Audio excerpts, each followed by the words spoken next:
Salut à tous. Aujourd'hui on va parler de Jeep comme d'hab. Donc là je vais vous parler de mon petit voyage que j'ai fait pendant les vacances. Donc j'ai passé 15 jours au Québec, donc au Canada, et j'ai vu plein de Jeep et le nouveau Grand Wagoneer, donc 2022. Et donc je vais vous faire découvrir dans cette vidéo.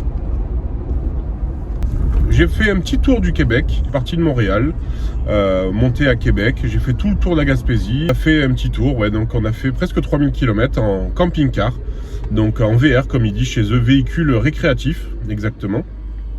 Donc ça a été vraiment sympa, j'avais jamais fait de camping-car de ma vie, et c'est quelque chose qui m'a assez bien plu. Donc ensuite, des Jeeps, j'en ai vu des tonnes, parce que là-bas, en Amérique du Nord, c'est le pays de la Jeep. Je crois que la plus vieille Jeep que j'ai vue, je crois que c'était un YJ. J'ai pas vu de CJ ou de Willys, voilà, j'ai vu donc quelques YJ, quelques TJ, et puis après le JK, le JL, ça j'en ai vu à gogo. J'ai vu après bien sûr le Grand Cherokee à partir de 2012-2013 jusqu'à aujourd'hui, le dernier Grand Cherokee même qui est sorti là il y a quelques mois, et bien sûr le Grand Wagoneer, donc le tout nouveau Grand Wagoneer qui est magnifique. Ils ont vraiment là fait vraiment du très haut de gamme. Le top au niveau du SUV, c'est vraiment le Grand Wagoneer. Je pense que là il bat vraiment tout le monde. Donc première chose déjà, c'est il est immense. Par rapport au Grand Cherokee, il fait, je pense qu'il doit faire presque 1 mètre de plus en longueur. Il est plus large, il est plus haut. Voilà, c'est vraiment une bête, c'est vraiment quelque chose d'énorme. Voilà, donc il a 7 à 8 places selon l'option qu'on peut prendre. Donc d'origine c'est 7 places, mais on peut prendre si on veut 8 places. Voilà, il y a vraiment voilà, vous allez le découvrir dans les petites vidéos à l'intérieur. Donc j'ai pas pu trop malheureusement filmer, parce que je n'ai pas eu trop le temps avec le vendeur. Voilà, on a fait un petit tour, on a discuté beaucoup du véhicule, de son moteur, de son intérieur, de comment ils ont fait ce véhicule. Et c'est vrai que il est magnifique. Dans les séries américaines où on voit le FBI arriver avec des gros 4x4 noirs, c'est encore mieux que ça, quoi. Là, il dépasse le Yukon, l'escalade, voilà, il fait vraiment un beau SUV.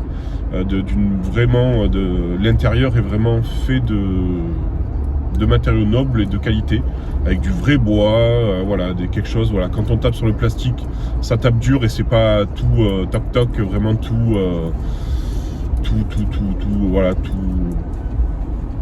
léger. Voilà, là ils ont vraiment mis quelque chose de qualité, donc c'est parfait. Donc ils ont fait 2 versions, ils ont fait le Jeep Wagoneer et le Jeep Grand Wagoneer. Donc c'est exactement le même véhicule, c'est vraiment la même chose, même taille, même empattement, même longueur, largeur, hauteur, tout est pareil, c'est juste les options qui changent. Donc on a du coup le Wagoneer, je vais dire que c'est un bas de gamme, mais bon, c'est un bas de gamme qui commence quand même à minimum 80 000 $. Et après on a le haut de gamme, le Grand Wagoneer, donc qui lui par contre commence à 100 000 $, 101 000 $ exactement pour être plus précis.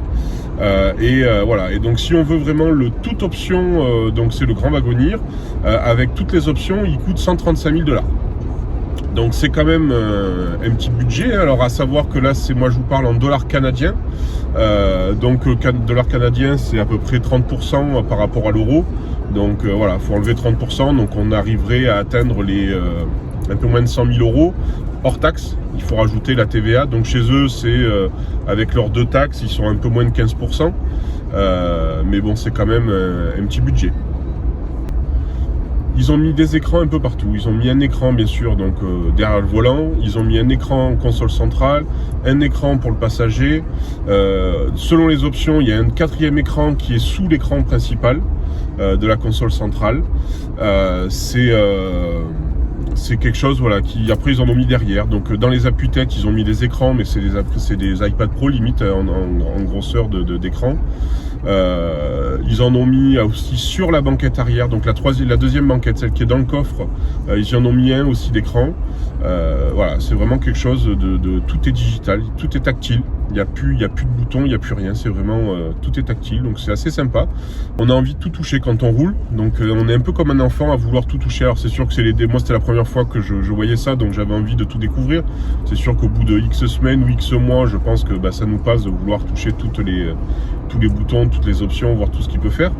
Mais c'est quelque chose voilà, qui est vraiment grandiose à l'intérieur. Donc la conduite se fait vraiment comme un grand Cherokee, comme les derniers grands Cherokee. C'est vraiment très agréable, très souple à l'américaine. Donc il freine énormément bien. Il a vraiment tout ce qu'il faut. Ils ont vraiment tout calculé au niveau freinage, au niveau accélération, tout ça. Dans le haut de gamme, donc dans le grand wagonnier, ils y ont mis dedans, c'est le 6 litres 4 V8 SRT. Donc c'est voilà, il n'y a pas mieux hein, au niveau moteur. Donc il n'y a pas de turbo, il n'y a rien. C'est vraiment le 6 litres 4 atmosphérique.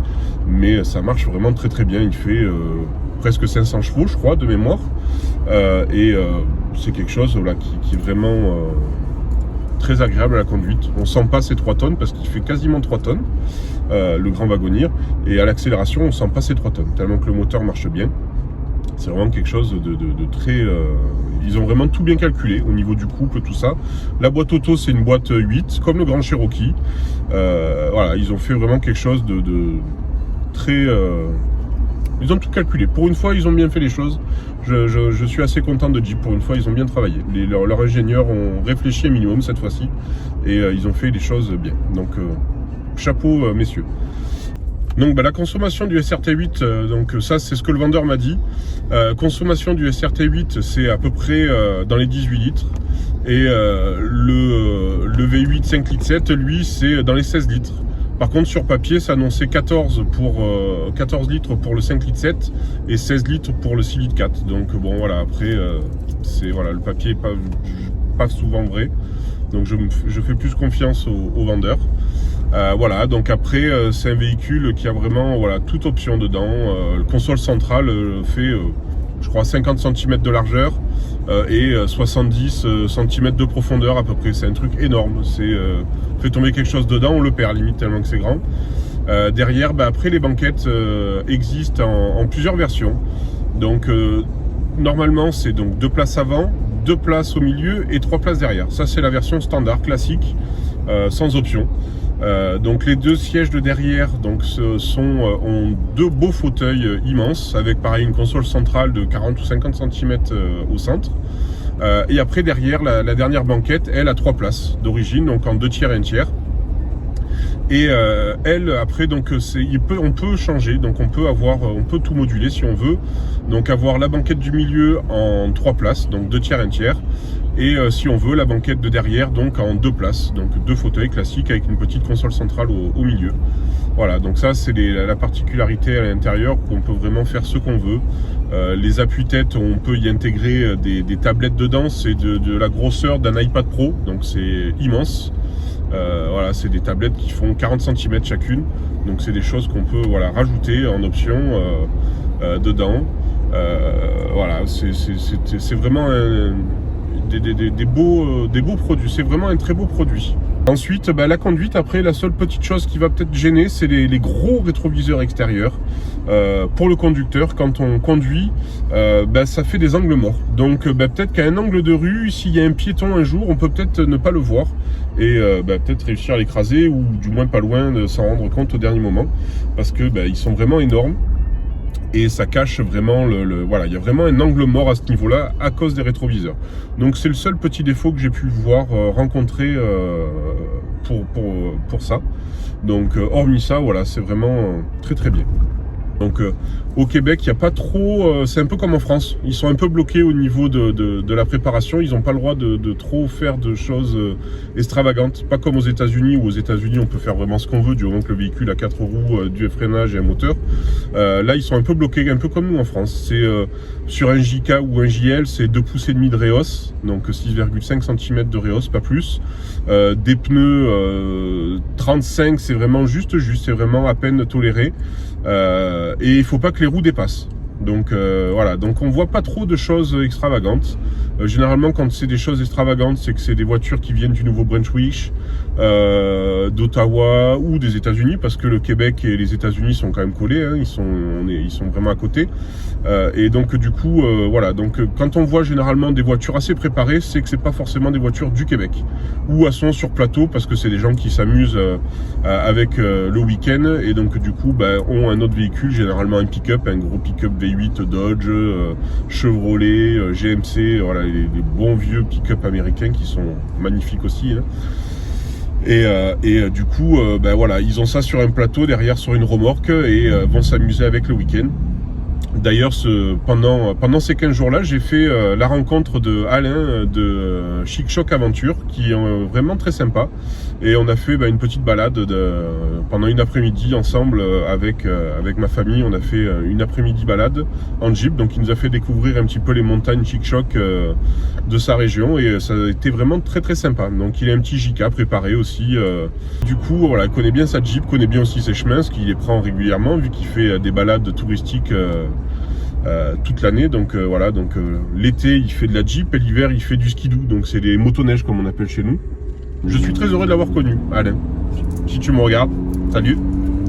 Ce qui est bien là-bas, c'est qu'ils ont le droit en forêt d'aller faire de la balade, du moment que la forêt n'appartient pas à une personne. Voilà, ça appartient à l'État, ça appartient au pays, et donc du coup, ça appartient à tout le monde et ils ont le droit d'aller de se promener. Donc ils n'ont pas forcément le droit de couper les arbres, hein, mais du moment qu'il y a des chemins, ils peuvent prendre des chemins et s'amuser. Donc c'est très bien, voilà, c'est un pays qui est vraiment très très bien pour ça. Puis en plus, bon, je vous dis pas les prix, mais franchement c'est une misère là-bas par rapport à la France. Des Wranglers pour 50 000 $, on a un Wrangler JL Unlimited, quoi. Donc nous c'est 85 000 € le véhicule. Donc c'est pas du tout, on n'a pas du tout les mêmes tarifs. Un JL d'occasion, voilà, ça coûte le prix de chez nous, un JK. Pendant les 15 jours, j'ai roulé avec un camping-car, donc un Ford E450 Super Duty V10 6 litres 7. Donc consommation moyenne entre 30 et 35 litres. Mais voilà, c'était quand même agréable de rouler avec ça, avec cet engin-là. Le VR faisait 11 mètres de long, 8 tonnes, et il tirait ça comme si de rien n'était, quand même. Dans les côtes, tout ça en Gaspésie, il y a quand même des côtes assez sympas à monter. Il y a des côtes, je crois, où c'est 30% la montée ou la descente, donc il faut avoir un bon moteur pour monter ça, et des bons freins surtout aussi pour freiner, parce qu'arriver en bas quand il y a des virages assez secs, il faut pouvoir freiner un minimum. Zéro payage, donc ça c'est agréable. C'est que, à part à Montréal où je suis passé sur un pont payant, où j'ai payé 12 $ je crois pour le pont, les 3000 km après il y avait zéro payage. Donc c'est un pays qui est quand même assez sympa. Même les Québécois, tout ça, sont vraiment ils n'ont pas du tout la même mentalité que nous. Ils sont calmes, ils sont paisibles. En 3000 km, j'ai pas entendu une seule fois quelqu'un klaxonner avec son véhicule. Donc c'est vraiment des gens très agréables. Même moi qui étais... bon, j'avais un GPS, mais des fois je cherchais ma route, tout ça, ou même pour tourner avec un engin de 11 mètres. J'avais un porte-à-faux de 5 mètres derrière, donc c'est énorme. Voilà, je prenais mon temps pour certains virages, tout ça, en ville, et personne m'a klaxonné pour me bouger le cul. Donc non, c'est vraiment une mentalité vraiment bien à part là-bas. On a l'impression d'être en Suède ou Norvège.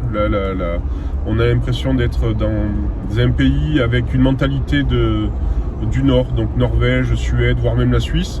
Et par contre avec le paysage des États-Unis. Voilà, c'est vraiment un truc, voilà, c'est un mélange de tout ça et qui donne vraiment envie d'aller y vivre. Donc c'est quelque chose peut-être que dans quelques années, pourquoi pas faire. Ça me plaît vraiment énormément le Québec. Donc ça, c'était une petite parenthèse, voilà, qui me donne, voilà, que j'aime bien. C'est pour ça que j'y vais régulièrement au Québec faire un petit tour, une dizaine ou une quinzaine de jours. Je vais pas dire chaque année, mais presque, j'essaye. Donc ensuite, sur ce grand wagonir, donc que j'ai pu voir, voilà, il y a vraiment des choses vraiment sympas. Suspension pneumatique, donc on peut régler un peu la hauteur. Les 4 amortisseurs sont indépendants, donc selon les virages, tout ça vont se durcir, se ramollir selon le virage. selon le freinage. Voilà, il y a plein de petites options comme ça qui font voilà, qu'au niveau conduite, il est vraiment agréable à la conduite. On sent pas, c'est quasiment 3 tonnes. Voilà, c'est vraiment quelque chose de très... Donc ça tanque pas dans les virages, hein, ça reste quand même assez stable, hein, mais voilà, c'est à l'américaine. C'est pas comme les allemandes où c'est assez ferme. Là, les fauteuils sont... On a l'impression d'être dans un canapé. Il y a, selon les versions, 24 réglages possibles sur un fauteuil.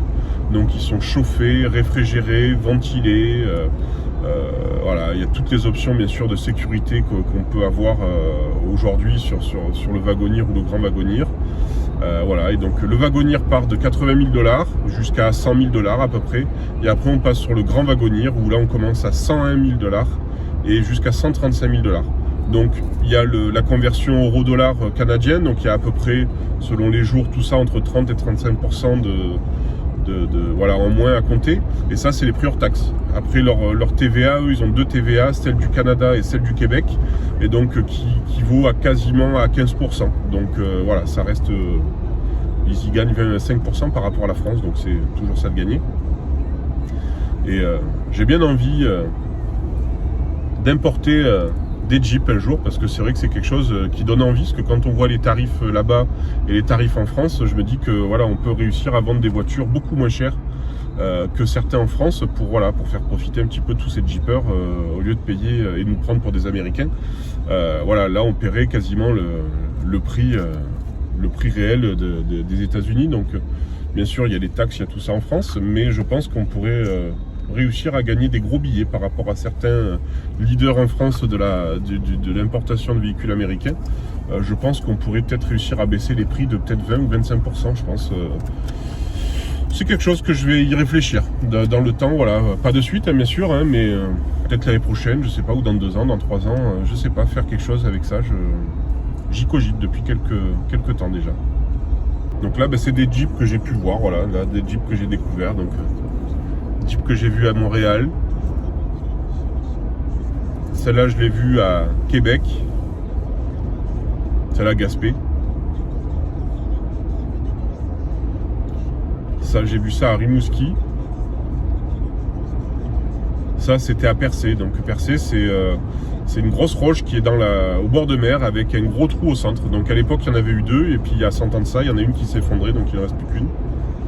Donc là, j'en ai vu beaucoup. Donc là, pareil, d'autres.